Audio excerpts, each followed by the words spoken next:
as well as on a couple of sectors that we discussed. Wishing you a good day ahead. But let's move on then. Macrotech developers, they receive a solid response for its QIP and they've raised close to around 3,500 crores at around 1,026 rupees per share. To discuss this, Abhishek Lodha, the MD and CEO of the company, joins us on the show. Hi, Abhishek. Morning. Thanks so much for joining in. Well, first up, you've raised some money. Good response. What do you use this money for? Morning, Nigel. We were required to get our public free float up to 25%. And the focus of the company and the promoters was to ensure that we achieve this free float in a timely manner.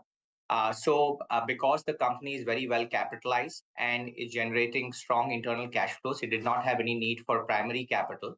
And with our focus on generating high ROEs, raising primary capital would have been dilutive to the ROEs, and therefore the promoters have done a secondary sale.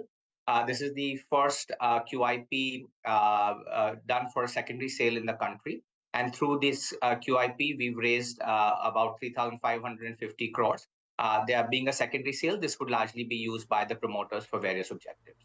Okay, and what would those various objectives be? I mean, it's a large chunk, right? Abhishek, hi, good morning. This is Sonia here. What would it be utilized for, say, over the next 12 months? The promoters intend to use it in a passive manner. The focus of the promoters continues to be 110% on growing the real estate business under MDL. So this will be used largely in passive ways. So when you say growing the real estate business, I mean, you got really good response for the QIP. So did you guide for any kind of long-term sales growth, any volume growth as well? And what kind of visibility do you have considering that real estate demand is back in a big way? Sonia, we've guided earlier, and we continue to maintain that this year we'll, be delivering pre-sales of about 11,500 crores. Over the medium term, we are looking at compounding our top line at around 20% and getting our ROEs close to 20%. So that's really our medium-term forecast, because we believe that the depth of the Indian real estate market, especially in housing, is very, very significant. And we are only at the start of a long-term cycle, upcycle, which we think is a 15-year cycle, and we are only in year 2. So really the compounding of the top line and the growth in margins are both visible. And we believe that, that of course creates significant value for the investors who have invested and shown their trust in our company. This FY23 guidance of 11,500 crores you're holding on to, because this is something that you spoke about earlier as well. Any indications on what FY24 would look like in terms of pre-sales? Sorry, like I mentioned, we are guided to 20% compounding in the top line. So, the numbers will fall from there, but we'll issue formal guidance at the end of the current fiscal. All right. Abhishek, residential demand has been very, very strong. But I want a word on the commercial side of things as well. Do you have more launches that are coming in there? If you could tell us, we've been hearing about some layoffs globally, some part of the commercial markets, maybe it could slow down. Your view on that?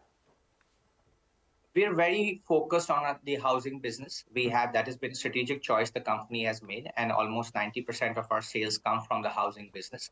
Yes. We have a growing business in warehousing and industrial spaces. Our presence in office and retail is modest. We have to take into account global trends when it comes to office occupancy, not only driven by the layoffs, but potentially also driven by things like work from home.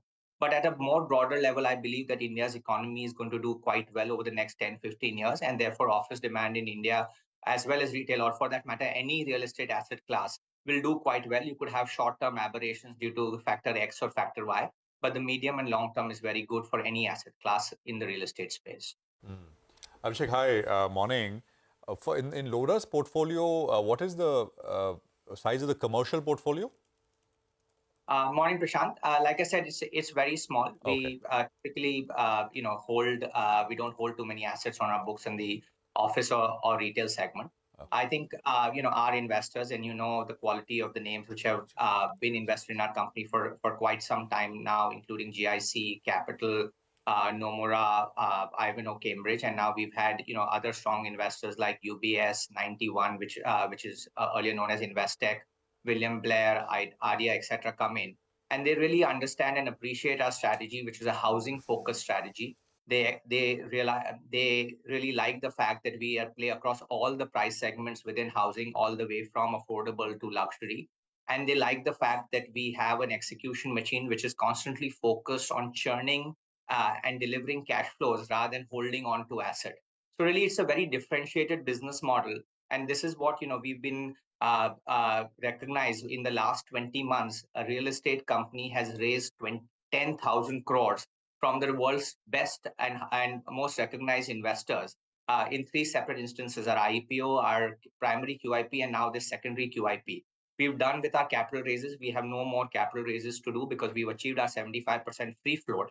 And therefore, given the backdrop of the industry and our strong execution machine and our clear strategy, we hope that we'll be able to deliver significant value to these shareholders who have shown so much trust in us. There is a big slowdown underway in the UK. So I wanted to understand, is that affecting the business in any way? And what is the status of the repatriation of projects from UK?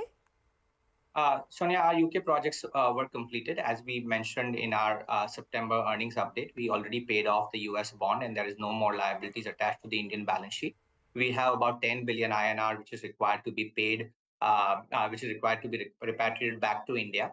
And that money came back partly last quarter. Some more will come this quarter, and then each quarter over the next 12 months. And so therefore, this 1,000 crores or 10 billion INR should all through come to India in calendar year 2023.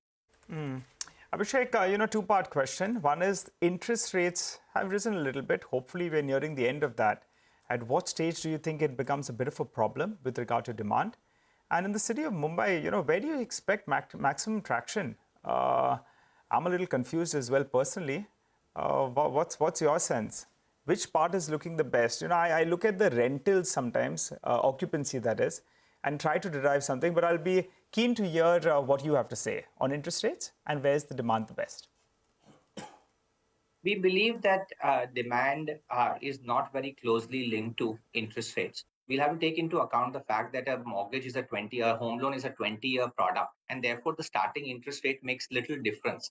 Over the 20-year period, rates will go up and rates will go down, and therefore homeowners, if they look at it very, very pragmatically, there's no reason to get swayed by the current interest rate. We believe that home demand is very closely tied to job creation and job confidence, and not really closely linked to mortgage rates or interest rates. We've seen that as rates have risen from 6.5, 6.75% now to 8.3, 8.5%, demand has actually continued to accelerate because it's really driven by the underlying confidence in the economy. So for anybody who tracks real estate or would like to get a pulse check on real estate, keep a check on the job sentiment.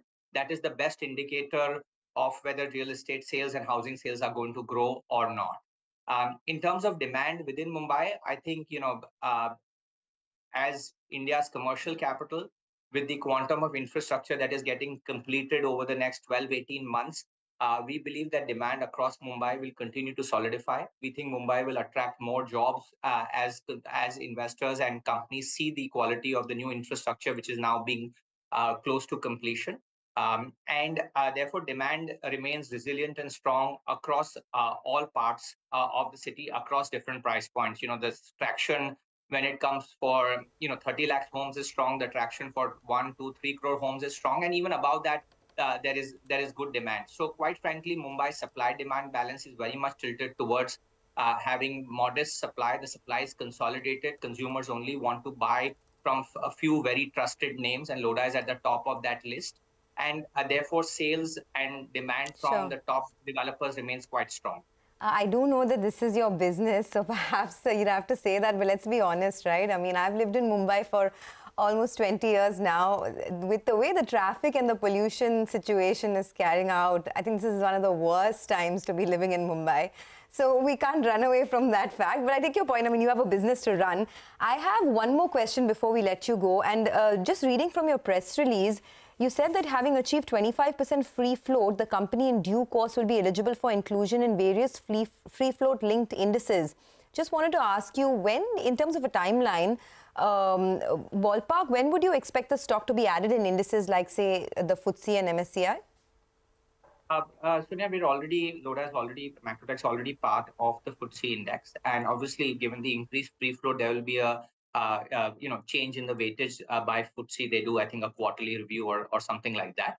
MSCI inclusion, of course, is a much more complex process, but we do expect that, subject to how they operate, we can't predict that. But sometime over the next 12 months is a likely time when we will have inclusion. Yeah, all right, Abhishek. Always good hearing your thoughts. Thanks so much for stopping by. It's been a good year for real estate companies like yours. Let's hope 2023 as well is as strong. Wish you all the best. For the time being, though, we'll slip into a short break. When you come back, we'll connect with Anil Gupta, the CMD at KEI Industries, to discuss demand and business outlook from here on. Later on, we'll also connect with Sanjay Thakkar, the chairman at Landmark Cars. Remember, their IPO opens today.